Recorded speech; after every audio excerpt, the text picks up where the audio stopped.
Hello, Guardians, and welcome to Destiny Reset, episode 145. This podcast is about anything and everything related to the Destiny franchise. If you love playing Destiny 2 as much as we do, you're in the right place. This reset, we get our hands on Warmind and have plenty to share. We detail all the news from this week, including the story of a puzzle in the game that led to real-life loot, talk our favorite parts of Season 3 and the expansion, and finally hear some thoughts from our listeners on their favorite experiences so far.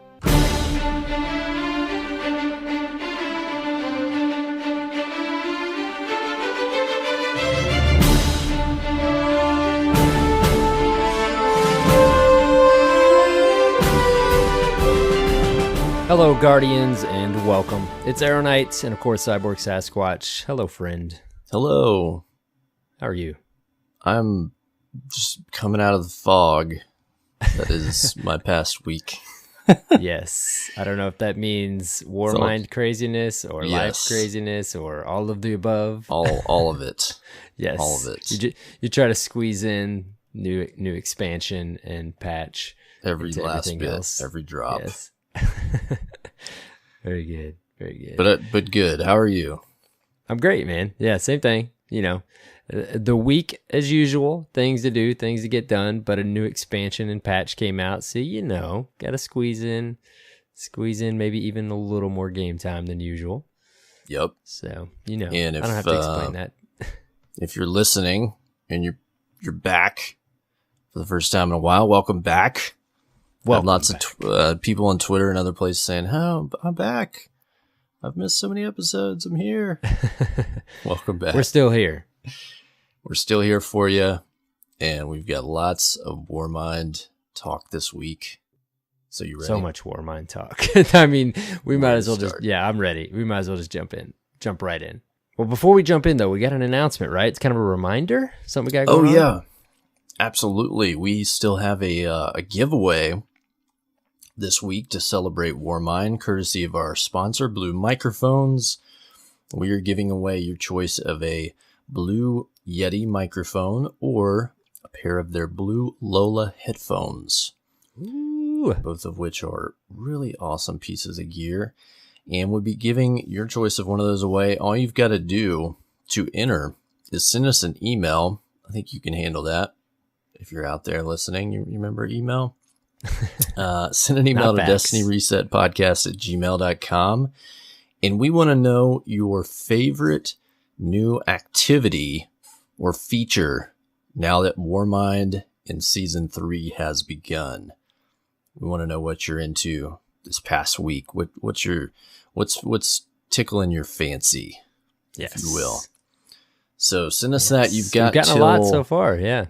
Yeah, we've got a bunch, and you've got till May 22nd. So you've got till next reset to send that over our way, and you'll have a chance to win, and we'll announce it, I guess next week, probably the 23rd, over on the Twitters. Yes. Who the winner is. And, of course, that ships direct to you anywhere in the world.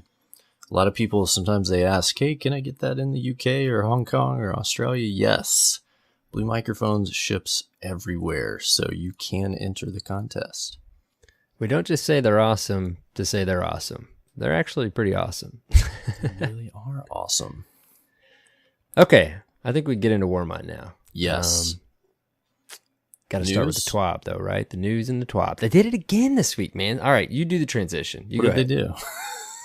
I said I did it again. Oh, I did it again. You do the transition. You're trying to hijack my bit, man? Sorry, dude. Do it. Go for it. All right. This week at Bungie, Bungie launched Warmind. Of course, this is kind of an abbreviated TWAB this week. I mean, there's a lot of different stuff going on, but, no heavy previews into upcoming changes or anything like that, because we just got a big old patch, 1.2.0. We'll talk about that in a minute. First off, they showed us, they last week plugged the Warmind launch trailer. This is the trailer I was looking for when they announced it. This thing was awesome, man. Yeah, it was good. I think you had put up something on Twitter like how awesome the editing was. Yeah, so and music, everything was so good. It was I got so excited. It was legit hype trailer. It was worthy of a nice launch. It was for a new expansion. It was, and they showed off some gear we hadn't seen yet.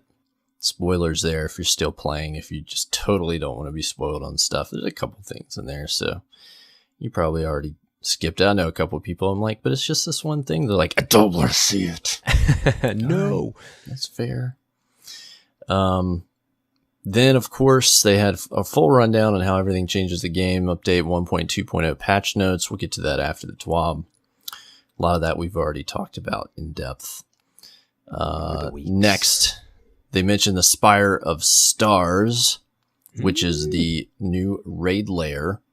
Went live May 11th at 10 a.m. this past Friday. And, of course, there was a race. Of course, a race for World's First. Yes. Congratulations to Team Redeem. Again. World's First. Yeah, again for Spire of Stairs. Way to go. And we're going to talk about the raid a little bit, but it took them, I want to say, like 7 hours, 9 hours or something. Yeah. Yep. This thing is no joke. Yeah, I kept seeing posts like people were saying, you know what, Bungie, this is legitimately difficult. And we're totally fine with that. You know, a lot of it, of course, turned into a power level conversation, but people were still happy with the fact that, you know, even it being, you know, that they were lower power level, that they were happy. It was difficult, you know, it was challenging from that perspective. So we'll talk a little bit, probably in Reset, about Spire of Star. I keep wanting to say Spire of Stairs. Did you try it at all? We did an attempt. Started one over the weekend. Okay. You're going really blind again, right? Have time to continue it because it got late. I think it was Friday night, and people had to go to bed, and then we couldn't reconvene over the weekend. But we'll get into that. Awesome. But I do have some thoughts. Teaser. I have some teaser. Yeah, I give a little teaser, but I don't want to spoil anything either. So that was the raid layer, and then of course Trials went live this weekend at the same time with new Season 3 rewards. Did you check these out, dude? Yeah, I did. I have not jumped in Trials yet, but these look beautiful. I've heard the SMG is pretty smoking. Yeah, I've heard that as well. Also some cosmetic rewards. There's a ship, Sparrow, and Ghost that you can earn. Yes, the Sparrow is cool, man. Yeah, different. And it's not a reskin. You know, nice new color palette. This shader, whoo! I want it. I might have to run Trials just for the shader. I'm not gonna lie. Do it. I will. Do it. Of course, they mentioned new ornaments for your Valor and Glory ranks. We'll talk about ranked, I'm sure, coming up here.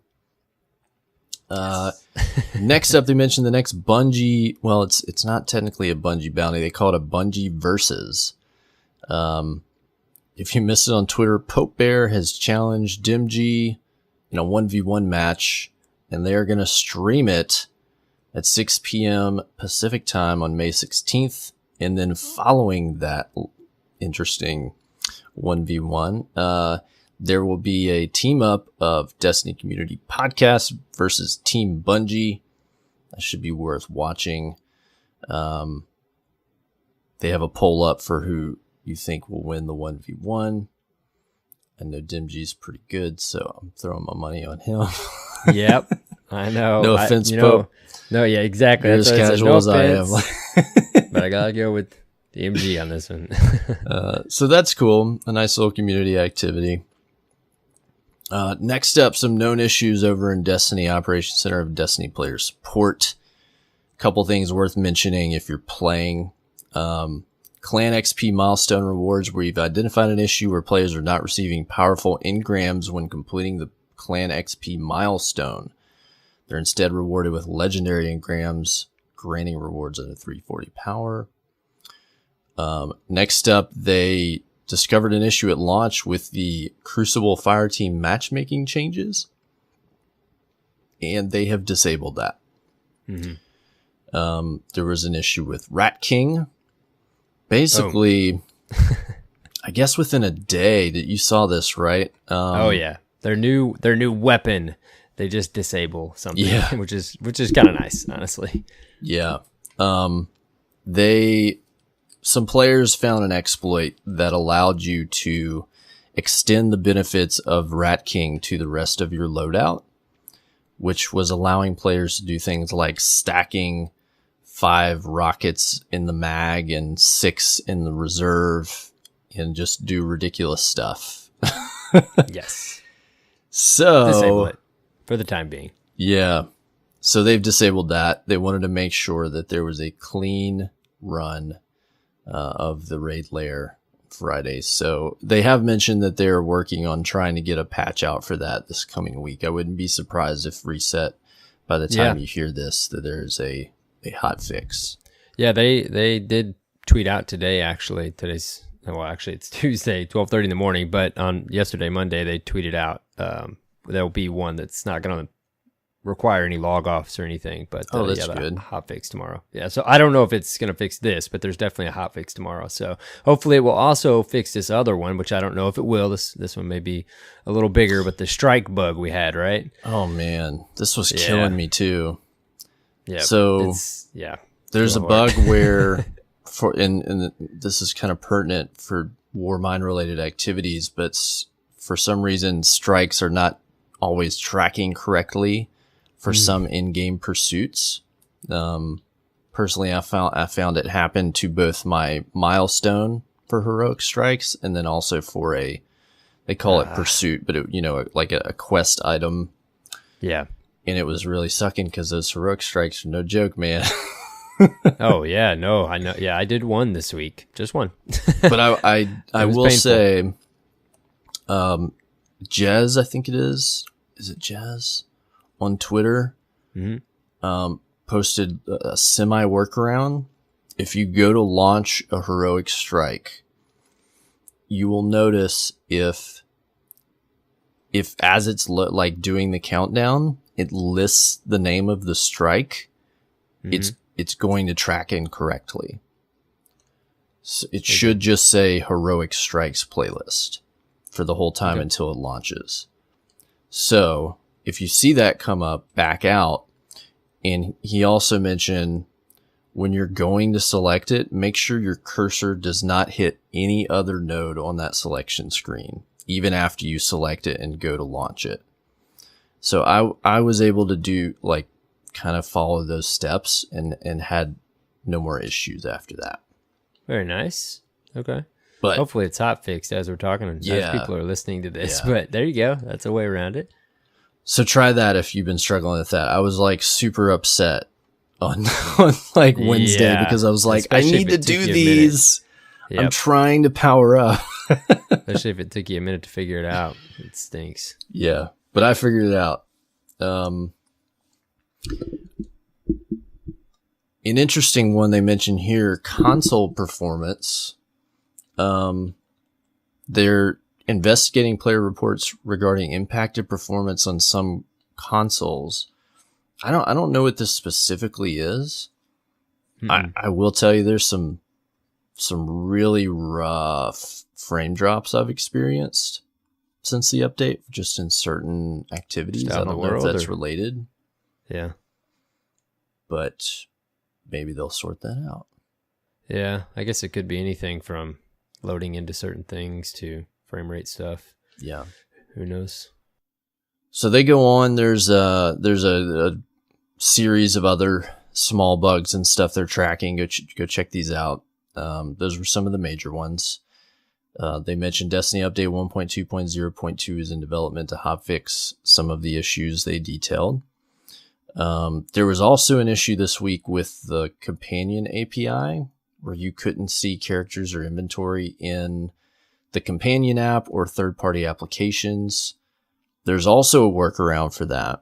Yeah. If you haven't caught on to that this week. So much going on. Is that the one where you have to log into all your characters? And yes, log into all your characters across all platforms that you play Destiny 2, and you should be able to move your stuff around again.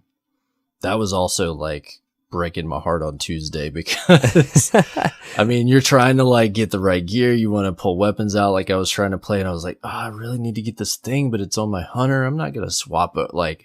There was no way I was going to do what I had to do in Destiny 1. Oh, go to the tower, drop it in the vault. Tower.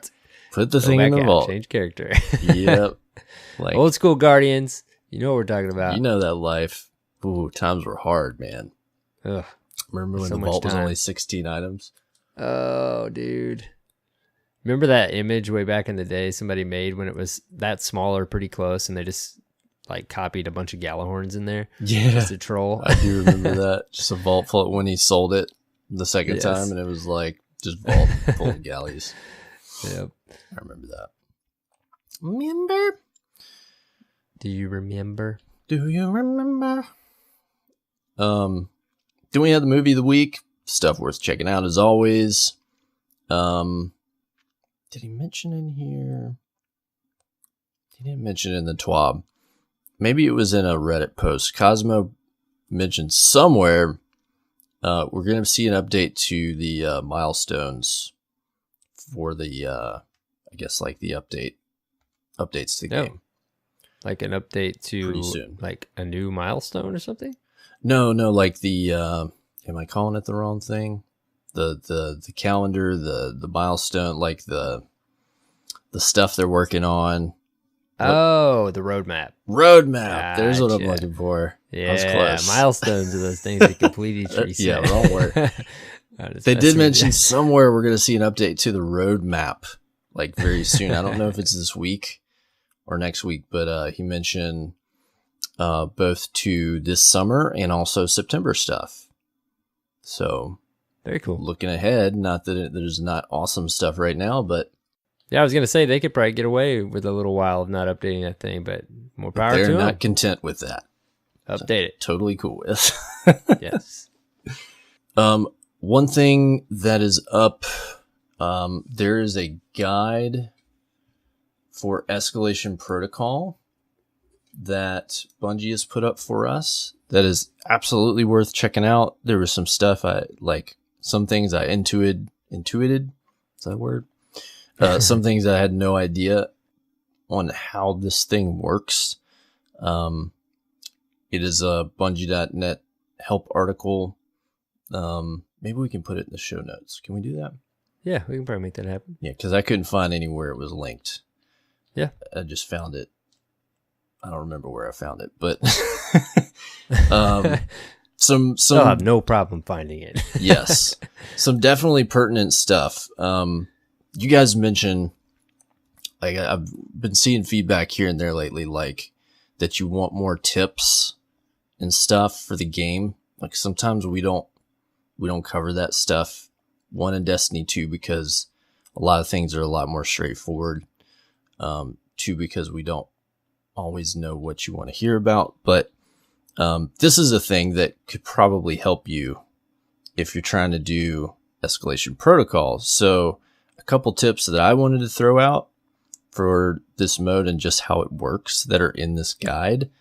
One thing that's pretty cool is if you fail a phase, like 1, 2, 3, or I think they call them levels.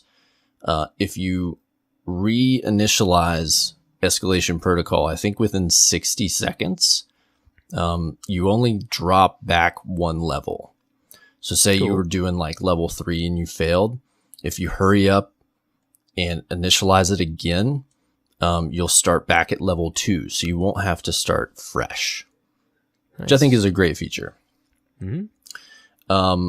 There's a huge amount of confusion about the reward keys. And I'm going to be honest, it's a little bit convoluted. But basically how this works is you've got to have a key to a chest when you get to the final boss, or you won't be able to open the thing. Mm-hmm. To get the key, you need a decrypted cache key.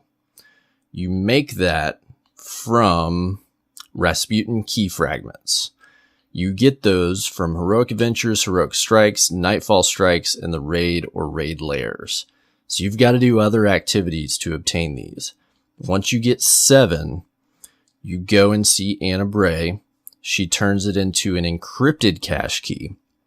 Then you bring that to Escalation Protocol. And when you complete 7 levels, could be 7 level 1s, 7, 5 level 1s, 2 level 2s, any combination, it will turn into a decrypted cache key. And that's what you need to open the chest at level 7. So yes.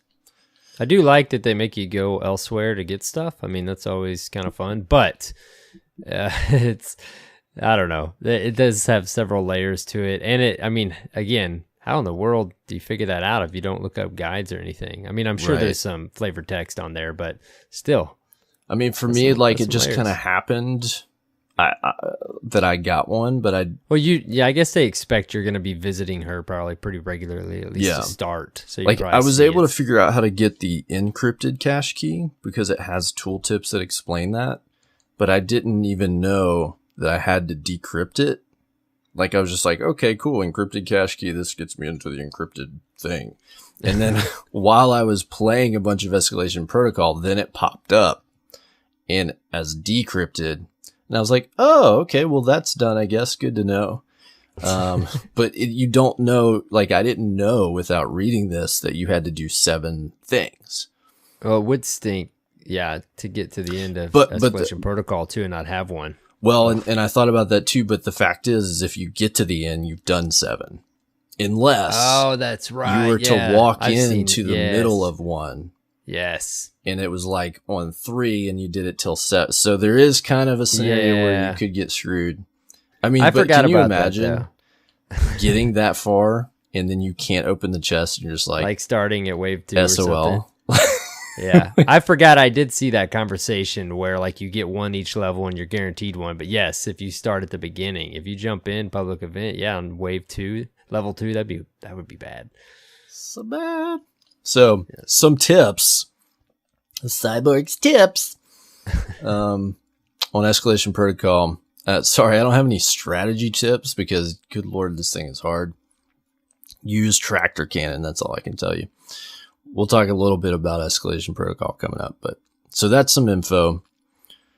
Ari, you had a little exchange with, one of the Bungie designers on Twitter earlier this week. You want to tell us about that real quick? Yeah, I mean, many of you probably saw it in the conversations on the social websites, but people figured out really quickly that strikes as a layer of grinding, we all know that they slowed power level increases a bit. It's harder and more specific on what you have to do to get your light increased, hence why strikes and other things, seem difficult for at least longer periods of time, depending on how much you're grinding. So people figured out that heroic strikes take they're 350 to do them. They require a power level of 350, or they recommend, and you don't get anything higher than a 340 out of them.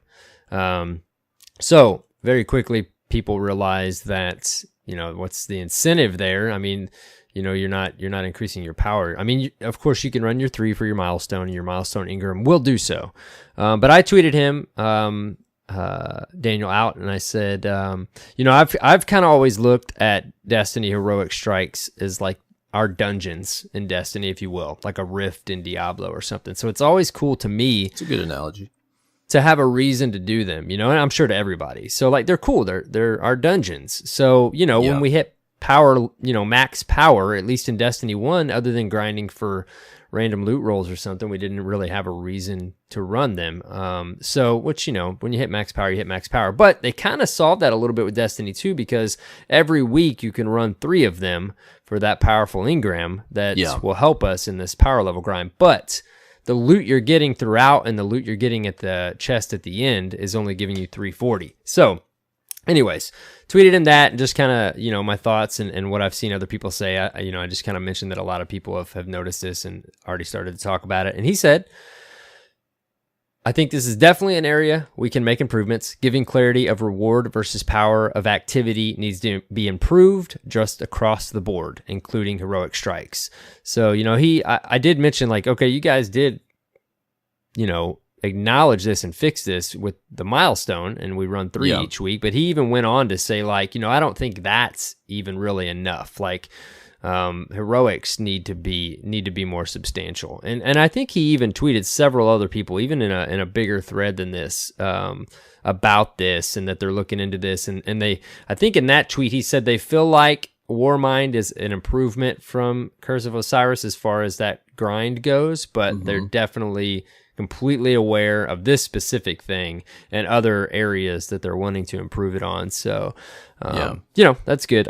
It's very cool that these guys and gals are all over Twitter, and they're responding, and they're giving us this immediate feedback. So it's cool. If you're listening and you're not in the know, I think the main complaint this week has been that, we got the modifiers to heroic strikes, but also there were changes to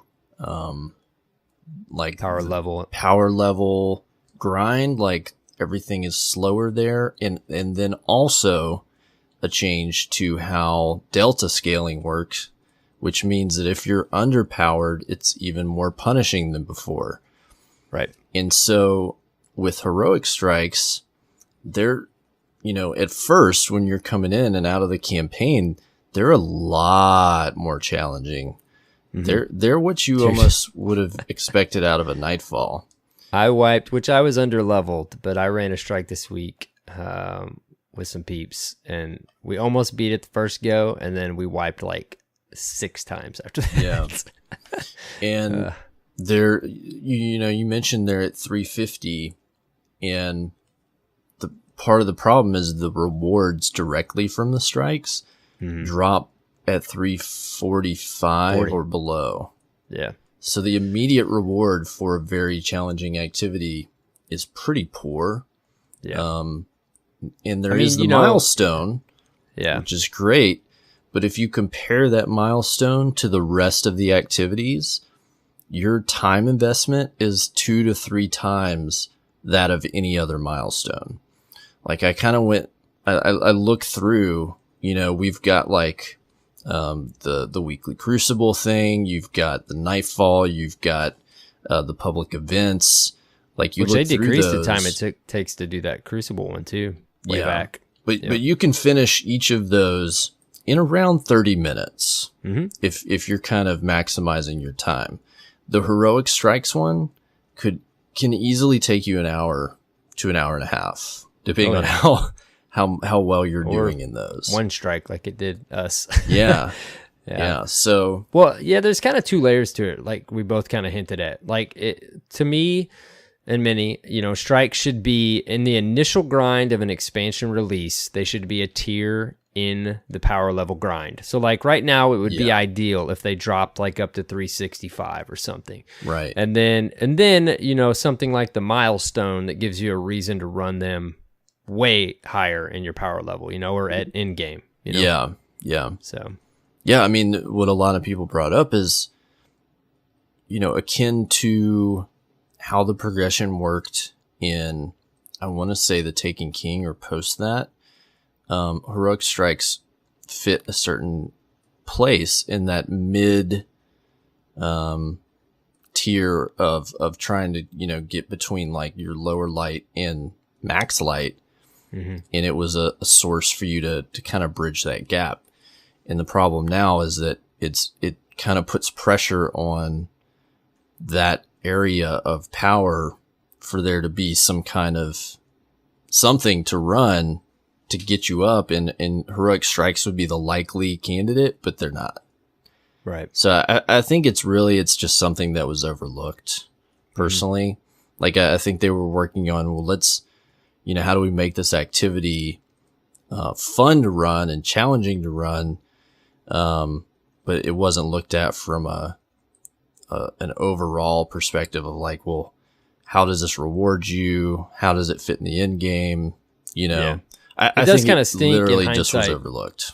Yeah. No, I think you're right. Yeah. There's just so many pieces to the puzzle, and there's a lot of great things going on in Warmind and 1.2. It does kind of stink, because, it's hindsight now. I mean, we're all going to be leveling past what they would probably make strikes help us level to at this point. So, hopefully with the next expansion, they'll obviously have it on their radar. But I do hope, like he even mentioned, they're still not completely happy with strikes as a incentive to run strikes, heroic strikes when you're max power. So hopefully they maybe throw some, I don't know, some loot in there like they did with Nightfalls, like we used to have, and give us some reason. And that's another level is people, now that they're worth running and they're fun to run, people are like, well, I really miss the unique loot. Like if I'm gonna run a lot of these, I'd like for there to be something cool behind the door. Which I think is a whole other thing. I could deal with not that if it was just if they were just a good source to power up. But I did love when they added those chests, though, the keys in the chest. Man, that felt so much like Diablo. We get that in Escalation Protocol right now, but man, that was fun. Yeah. Well, next up in some very interesting news that's developed this week. So minor spoilers, not terribly spoilery, but a puzzle in Warmind was found, and I'm going to do my absolute best to not butcher this story and what's going on. But keep in mind, it's a lot to keep up with and understand. So I'm going to abbreviate. Said I saw the front part of it, and I saw the end outcome. So I'll be listening here. So the main thing that sparked this was a symbol found in the Rasputin chamber that seemed to describe a sequence of puzzles or keys that needed to be solved to, assuming find a secret. Basically, it was, if you imagine the Warmind symbol with a keyhole in the middle, and then it had 5 different nodes around it, and each node had a different symbol in a circle, and each symbol had like a picture of what looked like a key coming out of it. So it was, kind of a telling pictogram or whatever you want to call it, like describing in visual form what you would think is a puzzle. So people found this and immediately were like, well, okay, there's something here, what are the keys? We don't even know what it opens, but let's find those. So they began inspecting the environment around the Mars location. And the different symbols were a ghost, a rectangle with 3 bars, a diamond, a speaker, and 5 black and white bars. And I think there was a 6th one. I'm not sure what this one was. So they were able to essentially find what these were and then find puzzles that corresponded with these in different places. One was found like on a computer. Another one they found was connected to Braille. There was all these different sequences that connected to these pictures of things they found in the world that corresponded with them that needed to be solved in different ways.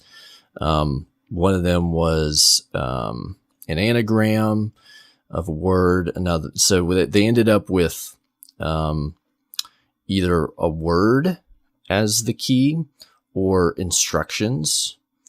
And long story short,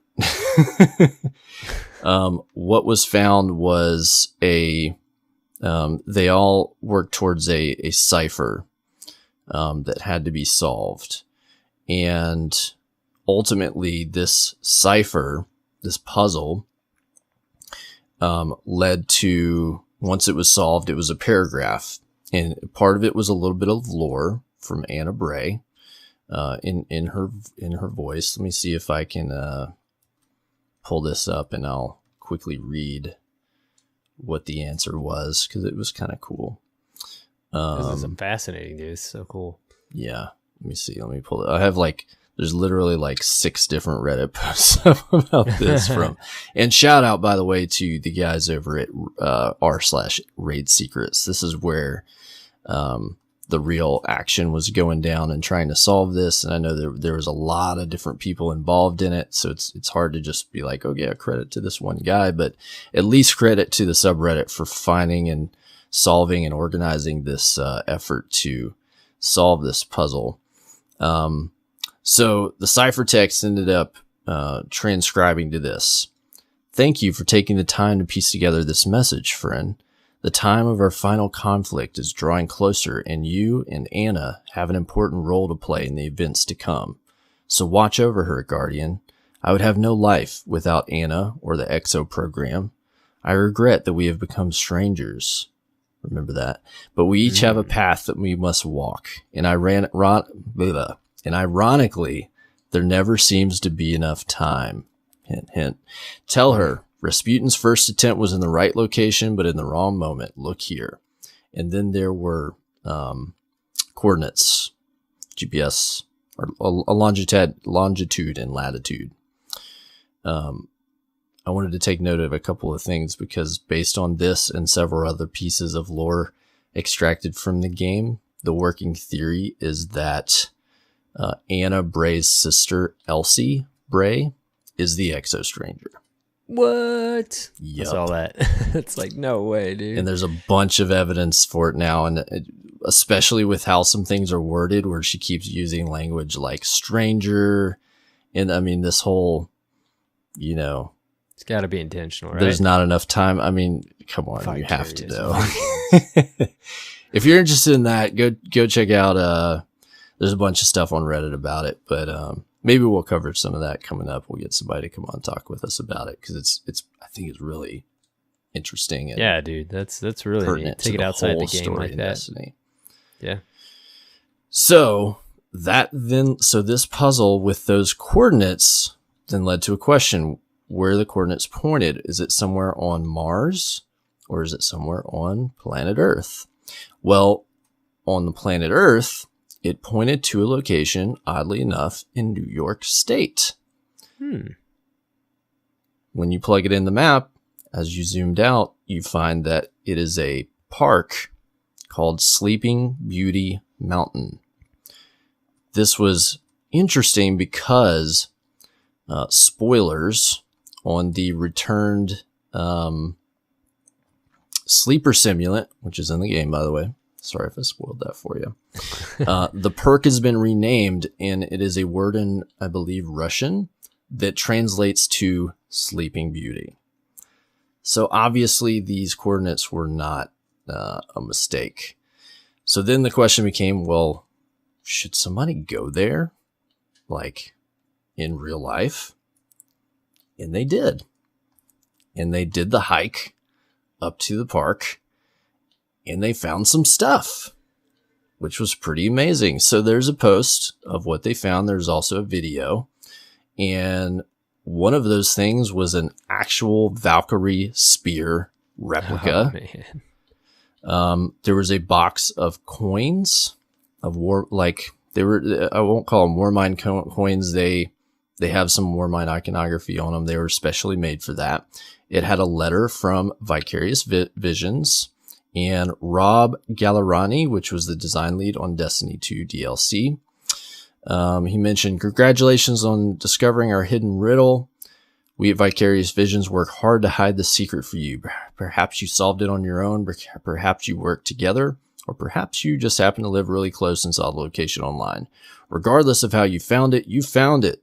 Within this box, you will find some very exclusive coins as well as a journey for your thoughts. Please just take 1 coin per person. We also ask that you only take coins for people who are actually present. Coins are all numbered. Please take 1 and write your number in the journal, along with the date and some thoughts from you to us, the developers, and to other adventurers who will come after you. Thank you again for your passion for this game. We hope you had as much fun finding it as we did making it. We will stop by from time to time to check on this cache. Maybe we'll even see you here. But the rabbit hole doesn't stop there. On the Valkyrie Spear was found a series of characters. These characters are a series of, I believe, just letters in 2 columns. And so the guys who found this, they brought the spear up to, I think they had like a either a video game or a comic shop. And actually, some folks from Vicarious Visions came by their shop to talk with them, and they asked them about the characters on the spear. And they said their reaction was a little coy. they said, well, to paraphrase, they asked like, well, hey, what is this? And they were like, oh, I don't know. What's that kind of thing, you know? Yeah. So now there's a new puzzle that has not been solved. A lot of speculation on what that could be, but the guess is it's not over. Quite exciting, though. Interesting series of events in a puzzle. This is kind of stuff Destiny community loves, man. Oh yeah, this is super cool. I mean, I wish I could have been a part of this somehow, and it's not over, so you never know what, you know, the hope is that ultimately this leads to something in the game, right? Yeah. Worth mentioning, there's still an exotic not yet found in the game. I don't want to spoil too much for anybody that may want to find that out organically, but people are still wondering how we're going to obtain that. Maybe this is related. But overall, that makes sense. Pretty cool, man. Yeah, that's awesome. Like they did promise secrets would return.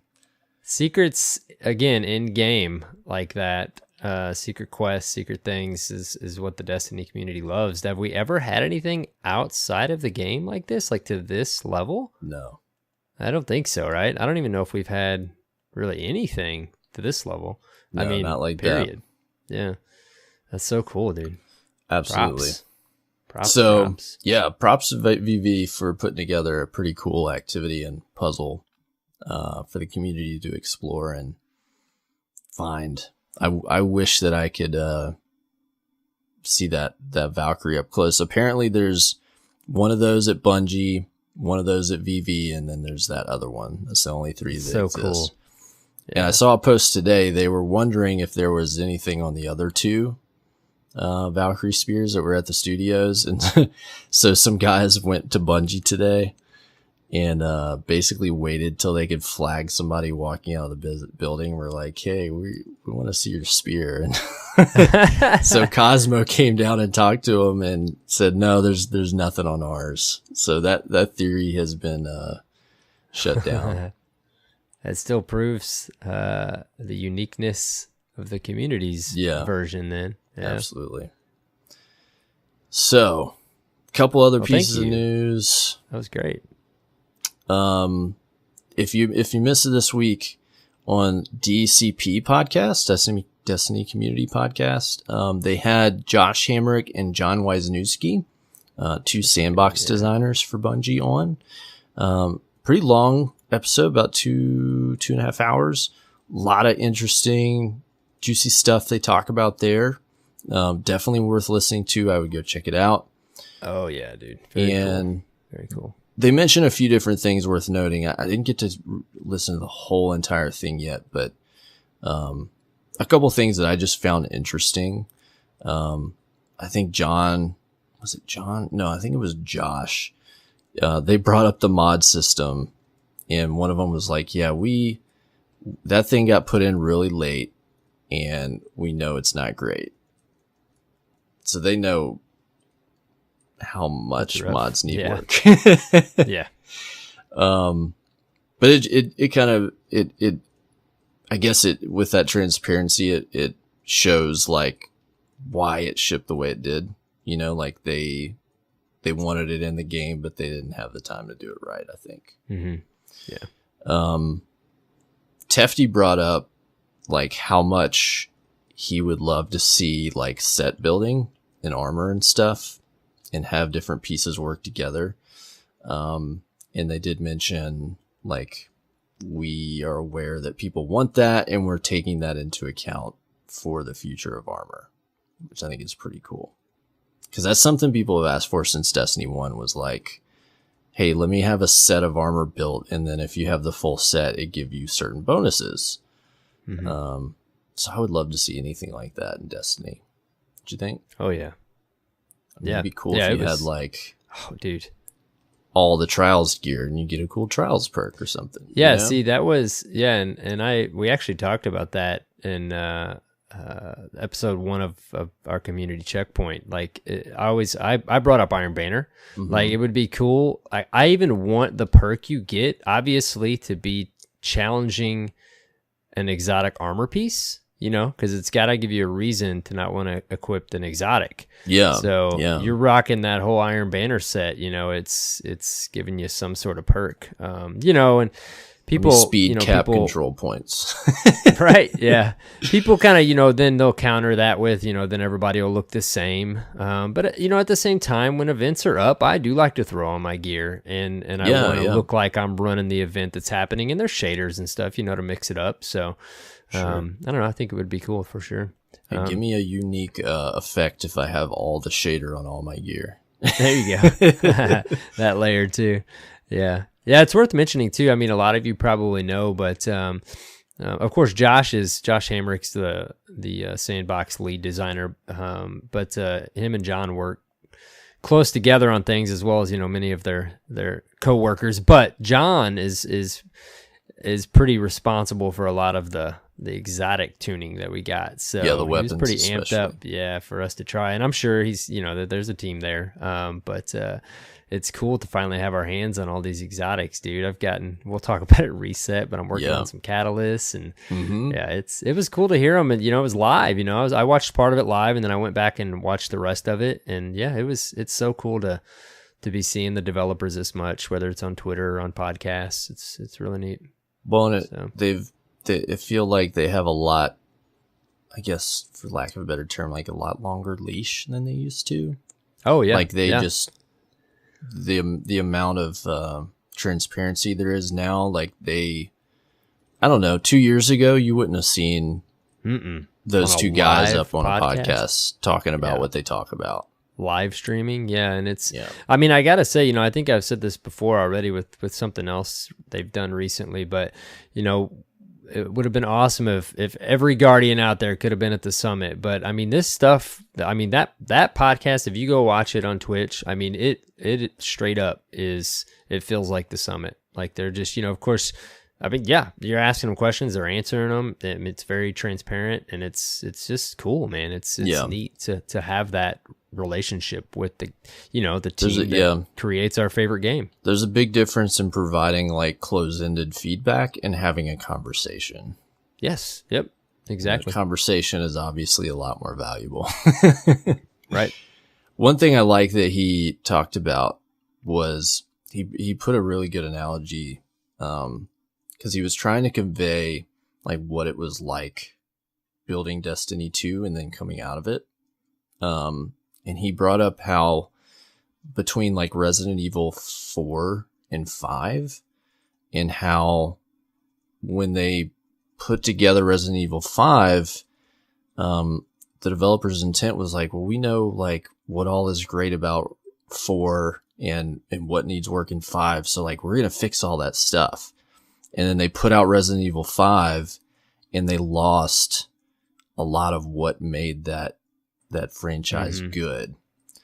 And he compared Destiny 2 to that because he said it's really hard in the studio, like to get out of those blinders and see the whole picture for what it is. And he brought up, it's really obvious to anybody that plays the game, but it's really hard for the development team to see. He mentioned like many times, like he kept alluding to how with Destiny 2, they wanted to put out a product that they were really proud of, that looked really good, that was really polished, that he brought up like how Destiny 1 was kind of an ugly duckling, and there were things they were embarrassed of, and like it seems like they really had this intent and passion for putting out like a better, more polished product. But then they realized after the fact that by doing that, they lost a lot of what made Destiny unique for players. Mm-hmm. And so now they kind of can see the forest for the trees, and they're working on they really want to bring that magic back that made the series so unique for people. And so it was really interesting to hear, kind of a postmortem of that, and where they are, as a studio. So just a real conversation. Yeah, absolutely. I mean, it's hard because we may never get like the full story of, well, what happened in the development of Destiny 2 and what went wrong and what went right. But at least we kind of get an idea of, well, what do they think about it now, about what they did do and didn't do. And that gives you a little insight. So go check out that podcast. Great stuff there. DCP did a great job with them as well. So a lot going on. So much this week, man. One last thing. You wanna mention this real quick? Yeah.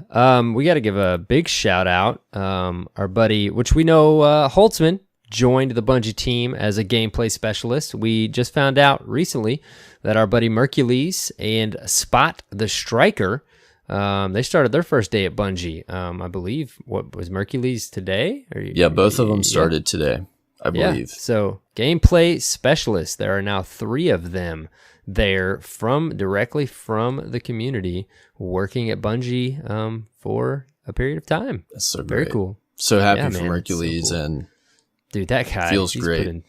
The amount of time he's put into spreadsheets, there's nobody else that should be there for sure. Yeah, they're gonna do a great job.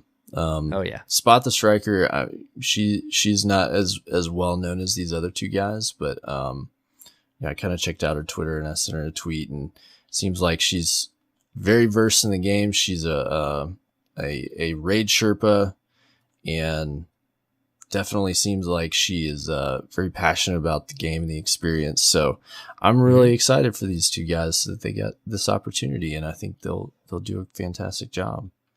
Just another step, man, in Bungie's steps of building the relationship with the community, and it's like, how many more beneficial things can they think of? I mean, bringing on 3 people from the community that are passionate about the game. If we don't just get like a kick-ass expansion in September, I don't know what would make it. They're mixing up all the ingredients for that to be the case, right? Yeah. So very cool. Well, congrats to those guys. And Mercules did mention like they're pushing pause on the Massive Breakdowns podcast for the foreseeable 3 months that he's going to be over there. He did say he turned over the spreadsheets and everything to Kite Kucha, his podcast partner over there. So he'll probably be working with that, and so the torch proverbially has been passed for what he does. For now. Yep. Yeah, they're a good team over there. Yeah, absolutely. All right, man. That's the news. Is that the news? Is that the news? That's the news. I mean, we haven't even made it to our experiences and thoughts on the expansion yet. The patch, are we there? I think we're there now. We're there. Cyborg. Yes. How was your reset, buddy? Whoo boy. Where to begin? First of all, I think I've put 35 to 45 hours into this game this week. Nice, dude. This is the most I've played Destiny in a week in a long time. Mine was very heavy on the front of the week and then kind of tapered off towards the end of the week. But I got some time in, man, for sure.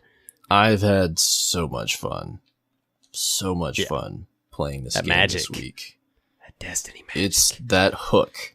It's that hook, man. And it is back in. It is set. And they're reeling me in. Yes. I've had so much fun because there's a ton to do. Everybody's engaged. People are coming back. Yep, people are coming back. There's a ton of stuff to chase. There's a lot of fun brought back into the game with the updated exotics being, that whole reinvigoration and the changes to the power climb give you, I won't say it's less rewarding, but it's a more drawn out process. So, I'm not at the end of the week max power. So there's a reason to keep on that I think will still be there for a little while and beyond. So that gives me, some long-term hope and expectation for people staying engaged for a while. And then of course, just new content. I mean, like you can't lose, even if it's not exactly what you want every time, like new Destiny content is always fun. It's always great to do a new campaign, see the new strikes, new gear. You know, that stuff is always fun and exhilarating. So I've just had a blast, man. And I think we can just kind of go through in a few minutes and just talk about some of the different aspects.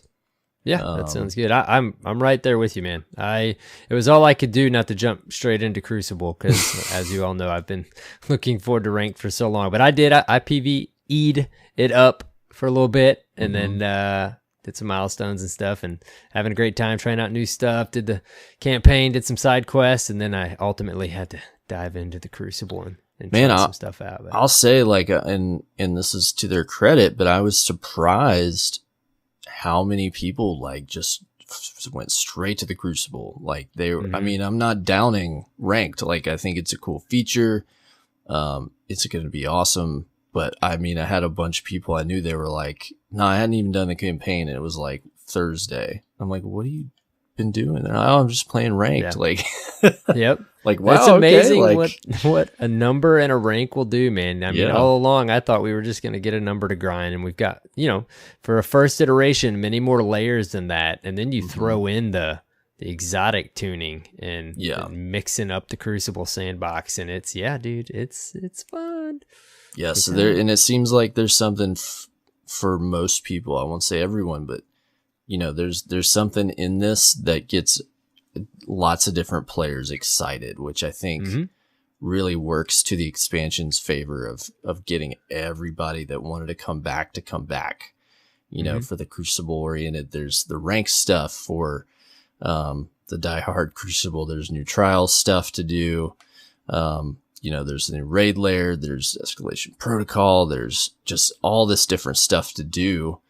And so even if you're not, say, interested in the raid, like people were still around and playing, and it's just a much more rounded expansion than we've gotten in a long time, you know? Yeah, you know, and a lot of people have vocalized they're going to hold out till September, but you know, there's a lot of Guardians still playing, and there's a lot of Guardians that want a reason to come back if they did take a break. And I mean, you can't undervalue this expansion combined with 1.2. Like there's a lot of value for a summer, an expansion. They're working on the game. They're trying to get it back to where they want it. And I mean, this was a huge step in the right direction. Yeah, I don't want to say, I'm not going to gloss over and say everything's perfect and improved now, but this took us several strides forward. Yeah, definitely. I would encourage, if you're holding out, like, this is a great time to jump back in. There's cool stuff for everybody, and there's the gameplay is more fun. It's more engaging. It's a lot more like Destiny 1, and that can be a double-edged sword, but for a lot of ways it's good. A lot of people have mentioned, you know, their friends have stopped playing, so text your friend, see if they're playing again. That's very possible they are. Yeah. Or be like, hey, this is fun, come back. Like, come check this out, you know? Yep. It wouldn't, man, it would be, a lot of people bought the season pass, you know, and so they have this. It would be so smart if people didn't, if they could do like a day trial or something, or like, I don't know, just thought about that for some reason, but, so yeah, man, I mean, I've just been at it all week, and a lot of my, I guess the first 3 days, we were all pretty heavy on just trying to power up, because we wanted to do the raid layer on Friday.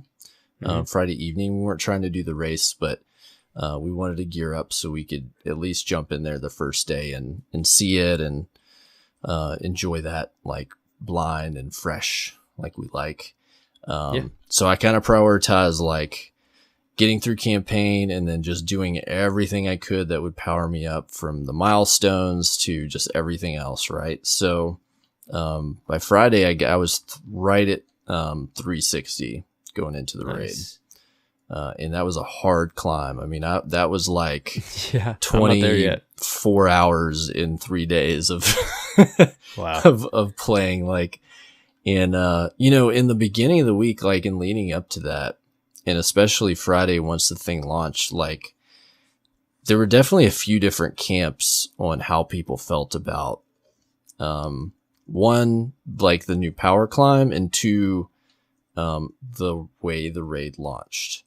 And I won't consider this spoilers, but the raid launched with basically the end of the raid, like recommended, I think 370, which is pretty tough to get to by Friday. Yeah. Long term, it makes sense and will be fine. But in the short term, a lot of people's complaint was like, there's no way you can do that unless you just play the game like nonstop for 3 days.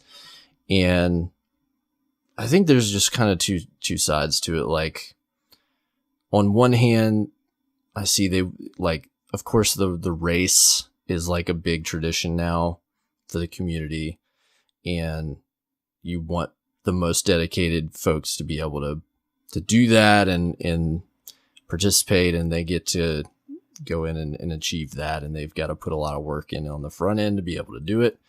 But if you missed it, like the results of that race was akin to the Vault of Glass. Like we're talking like 8 hours plus. And by the end of the first day, there was only like less than 10 teams that had finished the thing. Yeah. And a lot of that was because of how challenging it was to be underleveled, or how much power you had to have to finish the final encounter. Yeah.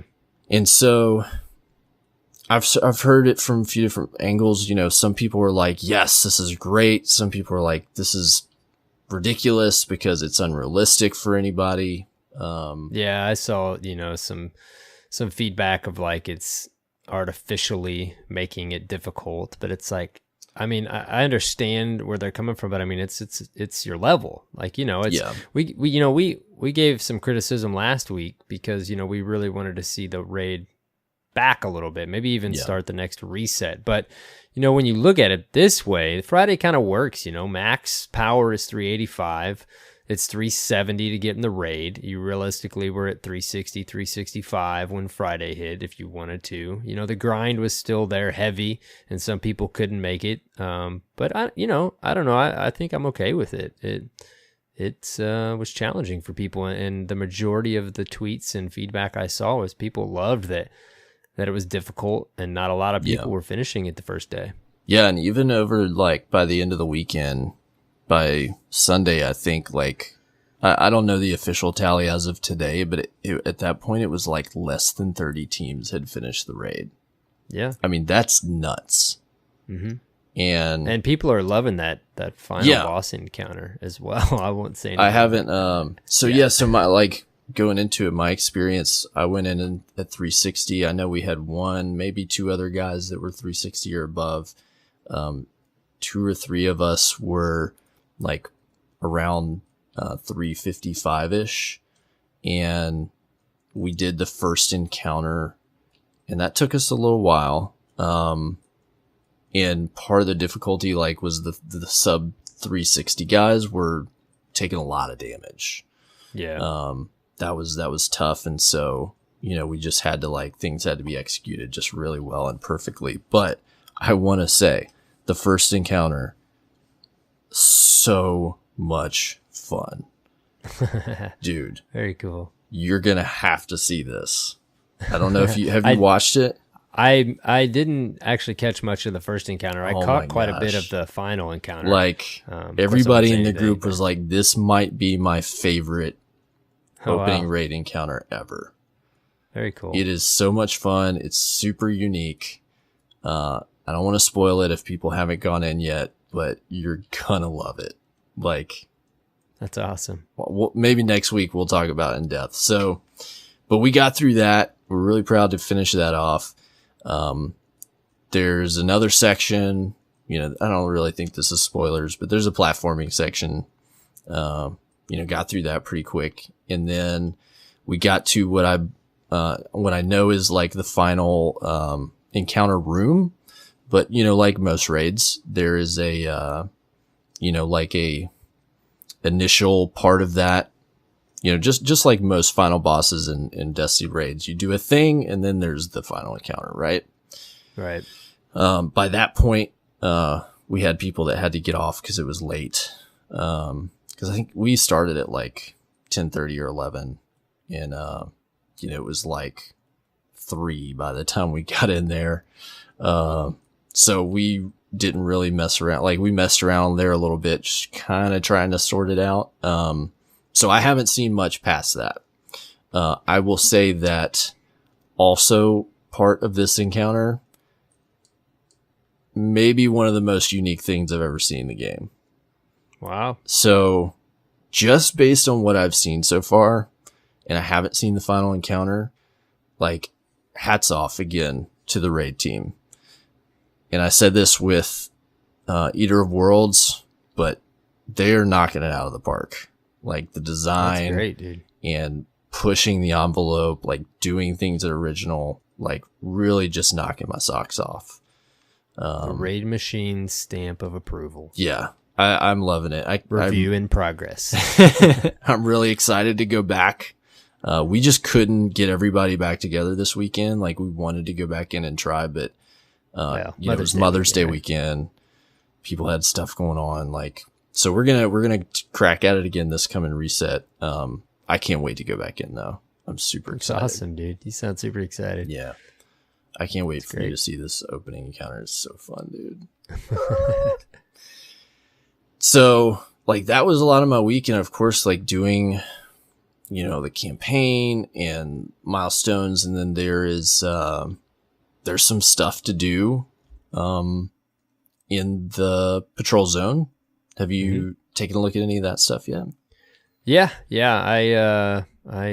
I ran the campaign, of course. I always jump in. I like to solo the campaign. I just want to experience it. Yeah. Try to get as much of the story and stuff like that as I can. And then I did some side missions. And of course, those drop some things. Yeah. Some things to complete. Yeah. There's Quest, which may have the best pistol in Destiny 2. Yeah. Oh my gosh. The thing is, people so were nasty. wondering. They were asking where we were going to get that because we knew it wasn't from Escalation Protocol. So yeah. So, anyways, then I'm still working on some stuff, of course, that dropped after those initial quests. And dude, I did the campaign. I did some strikes. I just ran that lost sector that was in there real quick. I dove in a couple times to some ongoing escalation protocols that I passed, and it was just, there were several people in there. I do love that it's, at first I was just like, oh, it's cool. It's out in a public space, when we first started learning about it, but it's actually really cool. I mean, you can, as a solo guardian, you can just jump in and just start playing a horde mode, basically. Yeah. So, that aspect is really neat, but, everyone's getting stomped right now, and they're not even, you don't see it activated too much either, because it is an not at the beginning of the week activity. Yes. Over the weekend, there was a lot more of it going down. On.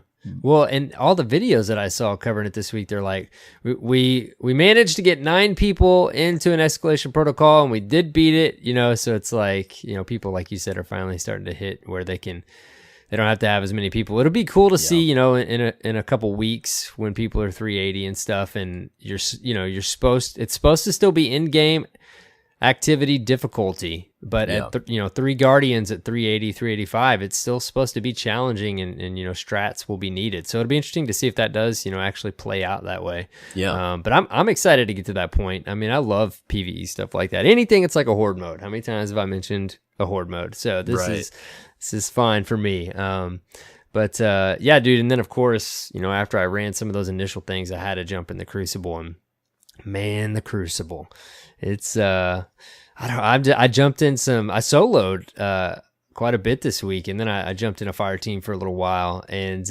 both the experiences weren't too bad, dude. I soloed quick play. I love how it feels like, even though whatever's going on with the matchmaking, whichever one you're doing, it feels like when you log on, like you can decide, okay, do I want to play ranked casual, not so sweaty, or do I want to play ranked, sweat like a beast, you know? And so it was nice. I played solo quick play. I won 75% of my games. I was trying weapons. That was fun. Crimson feels amazing. Graviton Lance, thank you. Bungie, thank you, John and team. I think it's so fun. Man, Graviton feels great. And dude, just having that rank, people, it's crazy. Less than 24 hours, somebody did get the Redrix's Claymore, but apparently, I mean, they went 86-0 or something. It's, it's going to take the average playing Guardian, some time to get that. I'm determined to get it, but just having that incentive there, man, and having that stuff at the vendors, at Shacks, there's an exotic ghost there. There's ornaments. There's other weapons to get. There's resetting your Valor, which is the quick play one. I love that they added that aspect. There's layers to that. I got, I knew this was going to be the case. I was pumped for ranked. I was excited to see all they were adding to it, and I jumped in, and they didn't hide anything, our expectations were set, and that's what they delivered. And I'm just as excited now having it, of course, more than I was, talking about it. I knew it was something that was going to be super valuable for me. And dude, then playing, I got the Vigilance Wing catalyst to drop. Apparently it drops, randomly RNG it can drop at any winning Crucible match.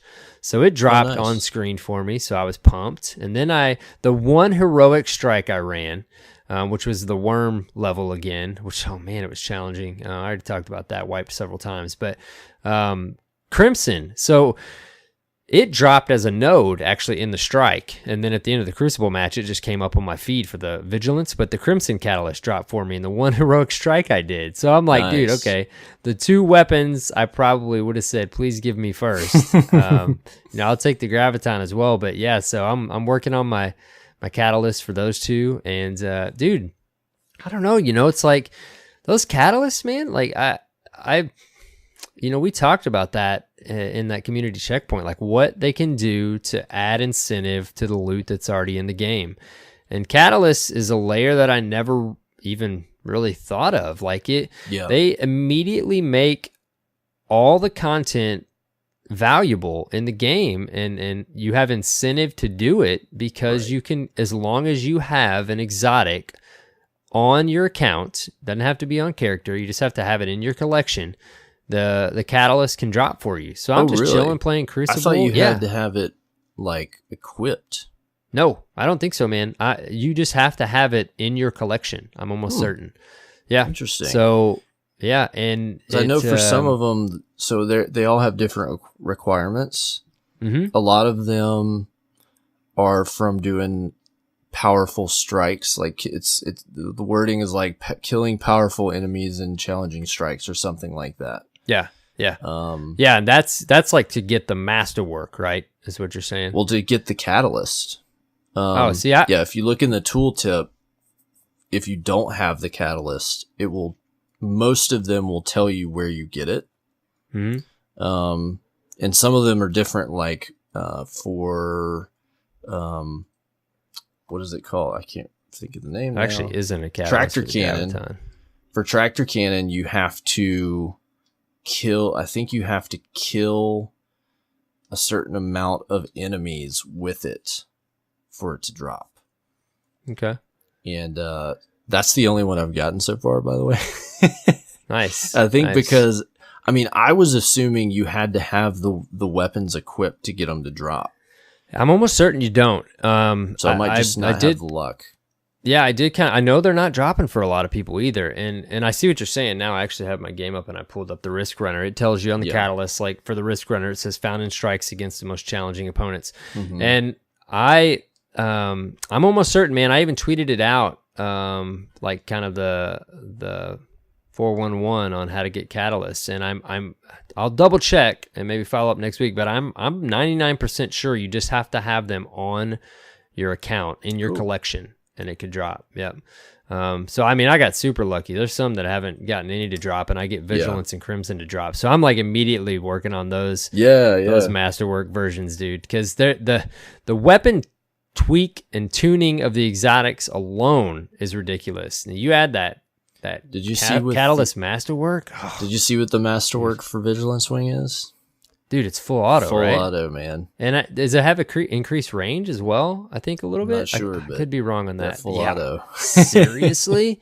Yeah, dude. It's like, okay. I don't know, man. It's cool to see, something. We talked about it, but, we didn't think about exotic catalysts. I mean, that's their job. That's what they're doing. They're thinking of this cool stuff, and everything's relevant, dude. Like, I know we have learned, I guess kind of spoiler alert, when the faction rallies come back, there are some catalysts tied to it, so you can't just, get a few of them, a handful of them, but, the majority of them, they've just added value to all the content we already have in the game. You can get these things to drop whatever you're doing. So I don't know, man, it's cool. And again, layer of grinding. We all wanted grinding. I've got to get headshots with my Crimson, and it is taking a lot of headshots. Yeah. It's taking a bit, but I can't wait, dude. Like I'm putting the investment into the gun. It already feels good in the Crucible, and I can't wait to take it in after I make it a masterwork, Just no doubt, just adds ownership to the weapon. So I don't know. You can tell my excitement. I'm gonna be spending a lot of time in the Crucible. I do want to make time for my PVE. I enjoy my PVE. I can't wait to grind out some Escalation protocol. But man, ranked Crucible. I'm so. So let me ask you. It sounds like you really liked Crimson. Do you have any favorite highlights of updated exotics or any that really stuck out to you besides what we've talked about? Dude, I've tested Risk Runner, Crimson, and Graviton. Risk Runner feels of course, great. Yeah, Risk Runner is cool, dude. It feels really good. That chain lightning, which I feel like cool. Like a hipster, because I've always liked Risk Runner. So everybody's like, "Oh yeah, I'm using it for this." I'm like, I've been using Risk Runner since day one. That was me and Olan, dude. Everybody's coming to the light now of how good Risk Runner is, because it's even better. I'm actually gonna throw up hopefully a video soon. People wanted me to use it in the Crucible. I kind of want to have the Masterwork version of it, but I still kind of want to test it out. What is the Masterwork version? Crimson, I can't remember, dude. I'd have to look it up now. It was, like the others, it was substantial. I haven't gotten the catalyst to drop for it yet, though, so it's all up to RNG at this point, right? Yeah. But Crimson, dude, I'm like, let's just throw this on and see, because it's a cool gun, but it's not something that I really used much. And dude, it feels nice in the Crucible. It feels super crispy. And Graviton, PvE and PvP, dude. Those little exploding void. Yeah, dude. It's basically feels like it feels like a scout rifle. It's a 2-burst pulse now. It's like a hybrid. It feels like a scout rifle. And I've wanted that gun to be amazing, and it's amazing now. And it's a beautiful gun. I have the ornament for it. So, you can tell in our voices now too. Yeah, dude. It's like Jade Rabbit too. I noticed, like, when you're getting hit by that thing, because it's too late. You're already dead, pretty much. But you can feel when you get hit by that thing. But man, it's just, you can tell. It's in our voices. There's the magic, dude. The magic this week in this game. It's the first week of the expansion, but there are a lot of layers added to it that are gonna add several weeks, multiple weeks of content, dude. Hunting these catalysts and playing ranked Crucible, and I hope, like you said, there's a lot for mini Guardians to come back at whatever area of the game they like to play. Yeah. I guess we could talk about for a minute, what we thought. What did you think of the campaign? Like the actual story? What did you think? We don't spend a lot of time on it. So there's the story, I guess the campaign overall has gotten mixed reviews. Overall, I would say it's an improvement on Curse of Osiris. It's not to the level of the campaign. And not just comparing like length, but just in terms of like coherent storytelling and an interesting, impactful story. Like you're going to a cool place and you're seeing and doing new things, and that overall is interesting. But parts of it are hard to follow. There's a couple things that you can really easily miss that explain what's going on. a big complaint, and this was my fear, is that they were taking two characters that people have a lot of build up. And when I say that, I mean a worm god and Nokris, who's been speculated who the heck he is for like 2 years. And you pretty quickly wipe him out and defeat him in campaign missions, and it feels a little bit underwhelming. Yeah, that boss fight was cool though. It was a cool fight. Yeah, but it doesn't all just totally add up with what you would expect from who those characters are built up to be. And a couple people have even speculated, like, was there stuff cut? Like, was there cutscenes that should have been there? Was there a mission cut? Because some things just feel a little bit disjointed in a couple places. Yeah, we know that's happened in the past, right? It definitely has. My take is that there was probably a little bit better story from the get-go, and I want to. It feels to me like something got cut, and they kind of made it work. Right. Because I know, like, they put a lot of time into this. It's not like they want to just phone it in, and I know they want to do right by these characters and stories and giving us a great experience. It's just when are we going to see expansions where that doesn't feel like that's the case? Yeah. Like, is there always going to be cut content? I mean, I know that like any developer will tell you there's always stuff cut, but in Destiny, is it always going to be the story? Like, yeah. Well, I feel like, there's a couple different, it's an interesting beast with Destiny. It's like, you don't want to give a free pass on the story. It's like there's a lot of lore in this game. There's a lot of people that love the lore. There's a lot of people that want to hear much, much more about it. And, we talked a little bit, you brought up a good example of the story, just how it was jumping around. And I said this very easily could have been fall expansion type of thing. Yeah. And, a lot of it could be, there's tidbits in the lore that could very easily be expansion level of depth. I think this was a big one though. And like you said, people had big build up to these characters. And I feel like they're in they are kind of in a difficult position because one, we don't want to, I agree. I think this was an improvement from Curse of Osiris. We talked to Anna Bray more, we interacted more. Zavala was there. We had a character, one of our main vanguards was there. Granted, again, it did jump around a little bit. We also got to take in consideration that Warmind was also probably pretty much done and close to set in stone, and a lot of the feedback we had on, which we've been giving feedback on the story for a long time, but there probably wasn't a lot they could change, and more so things they could cut.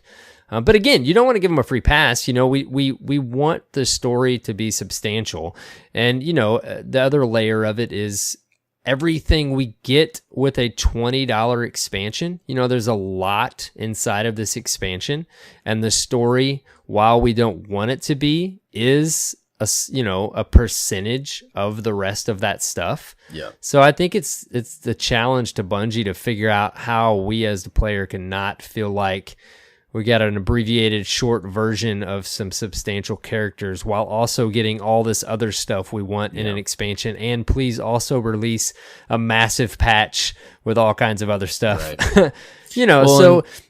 Every expansion can't be like vanilla campaign size and comet sized. You can't have 15 missions or 8 or 12, for every expansion. So I get that. Like, you can't, you can't always be as long as you would like or as fleshed out, and every boss can't be the world ender. You know what I mean? Like, and that's understandable. It did seem quick though, right? I mean, it was quick. If you factor in the side missions that you get right after, that adds some length to Yeah. it, and there's some other stuff going on and bits of lore. Yeah. But if someone comes in and just plays the story and maybe the side quests, and they don't go adventure out to the adventures and other pieces of lore that are in there, yeah, I mean, it seems like, wow, okay, that was the story. And then you have the fact that 2 of the story missions are your strikes. Yeah, they're being repurposed, which they started that, what? Was with that Curse of with Osiris. Curse or before? Yeah, with Curse. Which is a whole different thing in and of itself that we can talk about. Yeah, dude, the part that really does stink about that, I was fine with that. It's fine, it works, but where it doesn't work is for everyone that's not on PlayStation. Because we got a brand new strike. Right. And no one else did. That's the feedback, right? And I didn't think about that layer of it until this expansion. Well, and then, but if you compare like past expansions that we got to this one, where we would get like, say you took like The Dark Below, or you took House of Wolves, like we got 5 to 7 standalone story missions and 2 to 3 standalone strikes. Yeah. We're getting less content. Yeah. No matter how you see it, no matter what the intention is, or however they're with the repurposed strikes. Yeah. Yeah. Whether you're saying, okay, well, we're taking story missions and making them strikes, or we're taking strikes and making them story missions, you're getting less content. Yeah.